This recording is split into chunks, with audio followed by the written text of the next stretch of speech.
Hey guys, what's up? I'm Brian Andrew Stevens, and this is Truth and Controversy. And in this episode, we're going to explore this question. What is the fastest growing religion in the world? And I think you're being lied to. So if you go into Google and you type in something like fastest growing religion, you're going to get a response that says something to the degree of, oh, I don't know, Islam? But I think you're being lied to, and there's a good reason why I think this. Join me in this video where we discuss the fastest growing religion and why I think it may not be what they say it is. So when I went onto Google and I typed in the fastest growing religion and it came back with a response that says Islam, I had to ask the question, what makes it the fastest growing religion? Are there droves of people looking for a new mosque to worship at? Are they connecting on a level that Christianity just can't seem to touch? Are their worship services better than the Christian church? So I started doing a little bit of digging and I figured out real fast why some people are staking their claim in Islam being the fastest growing religion. But I also see the holes. I'm no expert, but here's several of the pieces of information that I got from my sources online. 1, higher birth rates. Now, it depends on where you look because half of the places I went to showed that Islam had higher birth rates, but there was another half that showed the complete opposite.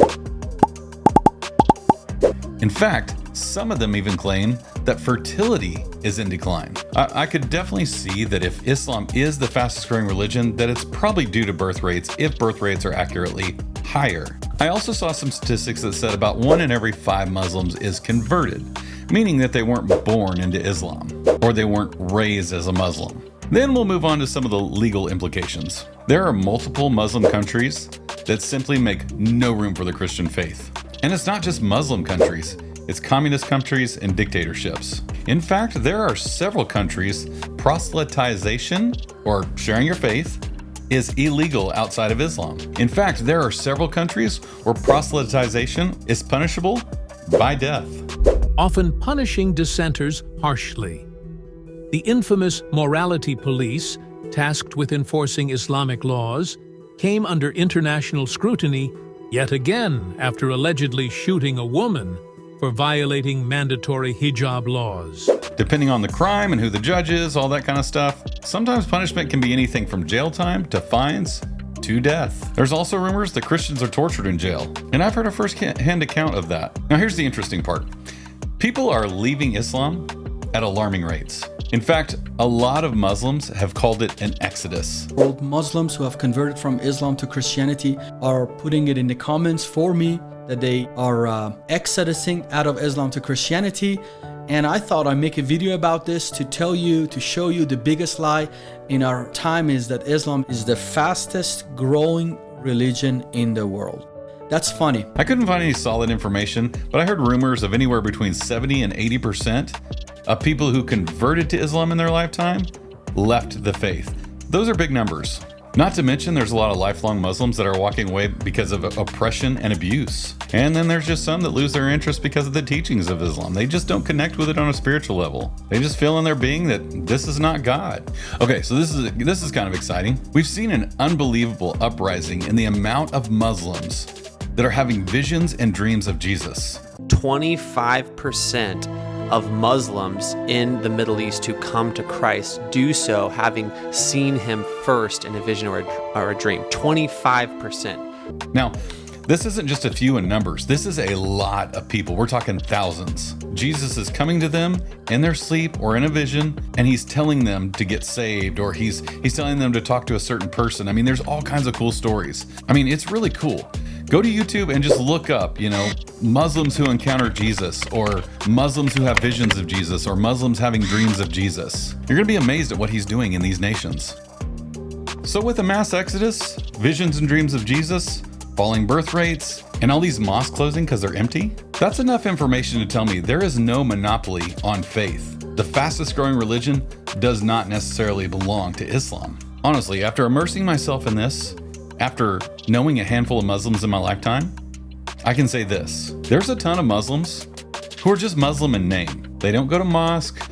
They don't get down and pray, 7 times a day. They don't practice their faith. I know some of them that are basically atheists. They don't believe in a God, but they keep the traditions of Islam. Islam, for a lot of Muslims, just doesn't have the appeal it once did. And it's becoming easier to find the truth, whether it be online or through books. At least they can explore ideas if they have enough freedom. So Christianity, on the other hand, even in these Muslim countries where it's illegal, seems to find a way, no matter what. Muslim nations are having extreme revival. In places like Iran, they're closing mosques in massive numbers. I was reading earlier that Iran had 75,000 mosques total. 50,000 of them were shut down because of lack of attendance. A staggering 50,000 of Iran's 75,000 mosques have reportedly closed due to declining attendance. Those are massive numbers, and it's real. That was one I saw quoted over and over and over, and there's no sign of slowing down. Christianity is on the steady incline. Now, so are some other religions. So is atheism. Now, you're going to have people leave the faith. That's just part of life. People are going to leave the faith. People are going to die. People are going to find another faith. But overall, we're not seeing the losses that the Islamic faith is seeing. So just think about this. Christianity is steadily growing. Revival is happening. Churches are filled. The church is taking on Muslim converts in droves. Maybe not necessarily here, but around the world. Christianity may seem like it's small in numbers around the world, but that's because in places like China and like Iran, people are forced into hiding.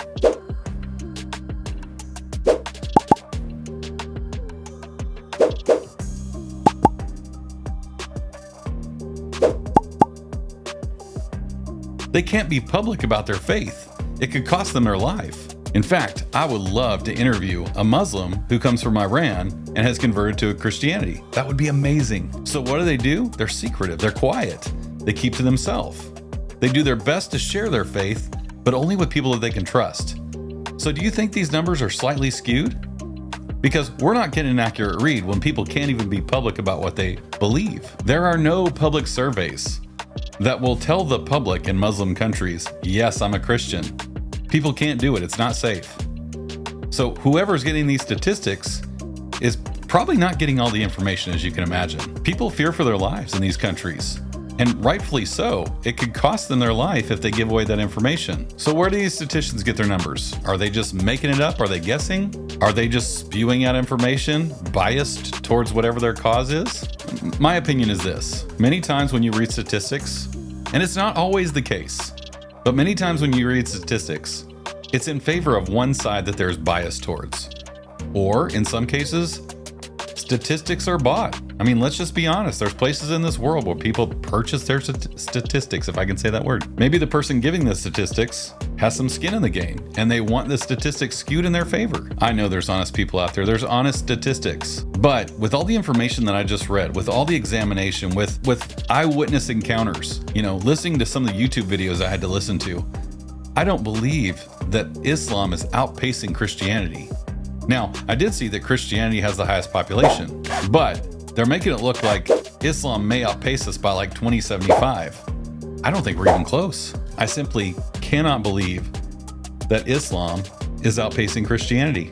And if nothing else, there's just not enough information out there to make an unbiased choice one way or another. We know the numbers are higher right now in Christianity than they are in Islam, but it's almost impossible to make a guess as to where Islam would outpace Christianity. It just seems like the numbers aren't there. And let's be honest, most of the information comes from one side. People around the planet, depending on who you're talking to, there's a lot of people that hate Christianity. They hate what it stands for. And people who are Islamic in the Middle East, a lot of them hate Christianity. But as far as the statistic goes, I just don't see it outpacing Christianity.